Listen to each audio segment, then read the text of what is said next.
జీవితం ఆశ్చర్యాలతో నిండి ఉంటుంది. ఒక్కోసారి చెడ్డవి కూడా ఉంటాయి. క్రమం తప్పకుండా మార్నింగ్ వాక్ చేసే నాకు ఓ రోజు పనిలో ఉండగా హఠాత్తుగా గుండె నొప్పి వచ్చింది. హృదయరోగ చికిత్స నిపుణుడిని కలిస్తే మల్టిపుల్ బ్లాక్స్ ఉండడం వల్ల నాకు బైపాస్ సర్జరీ సిఫారసు చేశాడు. నేను మోహన్ని కలవడానికి వెళ్ళాను. రంజన్ ఎందుకు దిగాలుగా ఉన్నారు? అదేం లేదు మోహన్, ఈరోజు ఆఫీస్లో గుండె నొప్పి రావడంతో నేను డాక్టర్ జాన్ని కలిశాను.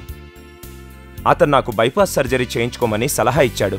ఓ, అది దురదృష్టకరం. కానీ దిగులు పడకండి. డాక్టర్ జాన్ మంచి పేరున్న కార్డియాలజిస్ట్. ఇంకా అతని హస్తవాసి చాలా మంచిది.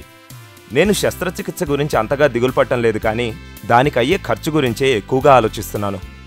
అయితే నాకు గుర్తున్నంత వరకు 5 లక్షల రూపాయలకు బీమా చేయబడ్డ ఓ ఆరోగ్య బీమా పాలసీ నీకు 6 ఏళ్లుగా ఉందని అనుకుంటున్నాను. అవుననుకో, కానీ వైద్య ఖర్చులు ముందుగా భరించాలి కదా. నా ఆస్తుల్లో వేటిని అమ్మాలో నాకు అస్సలు అర్థం కావడం లేదు. ఆరోగ్య బీమా దావా పరిష్కార మార్గంగా నగదు రహిత సేవల సదుపాయం గురించి నీకు తెలీదా? నీ పాలసీ డాక్యుమెంట్లను చూసుకో. నీ దగ్గర ఓ గుర్తింపు కార్డు ఉంటుంది. నగదు రహిత సేవా విధానమా అంటే? నగదు రహిత సేవలనేవి ఇన్సూరెన్స్ అందించే ఓ ప్రత్యేకమైన సర్వీసు. దీనిలో భాగంగా సంబంధిత హాస్పిటల్ నుండి డిశ్చార్జ్ అయ్యేటప్పుడు హాస్పిటల్ బిల్లుని చెల్లించాల్సిన అవసరం లేదు. ప్రొసీజర్ ప్రకారం సదరు ఇన్సూరెన్స్ కంపెనీయే నేరుగా బిల్లు చెల్లింపులు చేస్తుంది. ఓ, నాకిన్ని విషయాలు చెప్పినందుకు ధన్యవాదాలు. అయితే ఆ ప్రొసీజర్ ఏంటి? కంపెనీ వారిచే జారీ చేయబడ్డ గుర్తింపు కార్డులో మీ తృతీయ పక్ష పాలనాధికారి టీపీఏ యొక్క వివరాలు ఉంటాయి. దయచేసి తక్షణమే టీపీఏని సంప్రదించండి.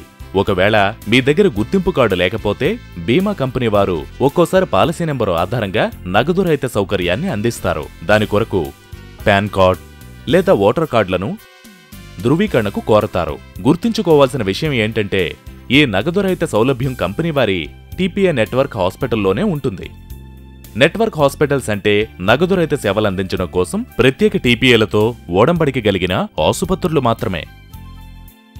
నేను వెంటనే టీపీఏ వారిని సంప్రదించి నెట్వర్క్ హాస్పిటల్స్ గురించి అన్ని వివరాలు తెలుసుకున్నాను. దయచేసి హాస్పిటల్ సర్వీస్ డెస్క్ వద్దకు వెళ్ళండి. ఇంకా మీరు వారిచ్చే సూచనలు అనుసరించడం మర్చిపోకండి. నాకు సర్జరీ విజయవంతమైంది. మోహన్ నన్ను కలవటానికి వచ్చాడు. నువ్వు త్వరగా కోలుకున్నందుకు చాలా ఆనందంగా ఉంది రంజన్. మోహన్, ఆరోగ్య బీమా క్యాష్లెస్ క్లెయిమ్ గురించి తగిన సలహా ఇచ్చినందుకు మీకు ధన్యవాదాలు. అయితే నాకు మరో సందేహం కూడా ఉంది. అత్యవసర పరిస్థితుల మాటేమిటి? యాక్సిడెంటు, హార్ట్అటాకు మొదలైన వాటిల్లో ముందుగా టీపీఏ వారిని కలిసే సమయం కూడా ఉండదు కదా. చికిత్స కొరకు బీమా చేయబడ్డ రోగిని హాస్పిటల్కి తీసుకెళ్లవచ్చు. ఇంకా కుటుంబ సభ్యులు టీపీఏని సంప్రదించవచ్చు. లేదా హాస్పిటల్లోని హెల్ప్ డెస్క్ వారికి ఐడి కార్డు వివరాలు ఇస్తే వారు టీపీఏతో మాట్లాడి నగదు రహిత ఆమోదాన్ని పొందుతారు.